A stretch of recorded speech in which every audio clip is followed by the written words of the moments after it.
I was out in the woods for 2 weeks climbing trees and looking at all of the different moss communities that were living on the trees. And essentially what we were doing was looking at big leaf maple trees and putting the lens of ecological succession on them. And so watching how moss species change, where they go on trees, and which species arise and disappear as a tree ages.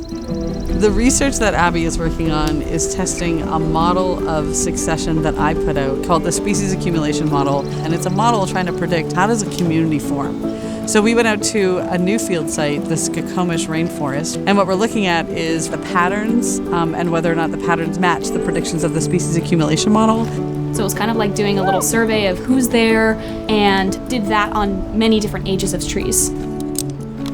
If you've ever climbed a tree, sit in the inner crown, right, where that's closest to the trunk, and you're in the shade, and you've got big branches that you're sitting on. But if you tried to walk out to the outer branches, it would be a lot thinner branches. It might not hold you. It's a lot windier, a lot more open. And so the gradient of light and humidity and moisture and rain and all that is very different.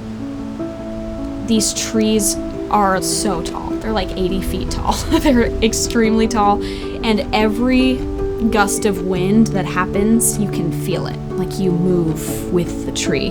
We'd be going up pretty high. I think the highest I ended up going was 60 feet. Honestly, when I was up in the trees, especially when I had the chance to be able to sit on a limb, for me at least, it felt very safe. It got to a certain point where I was able to trust the trees. It was very peaceful, very serene, and it definitely allowed us to be very centered in what we were doing. It is really cool to look at patterns, but if we can also see if those patterns are predictable, we can really make a lot of inferences about how a community forms, which adds not only to the understanding of a temperate rainforest system, but theory as a whole. They get grad level experience at this school, I can tell you that. They're comfortable with faculty, they're comfortable with the scientific method, they're comfortable with failure, they're comfortable with all of this before even stepping into grad school.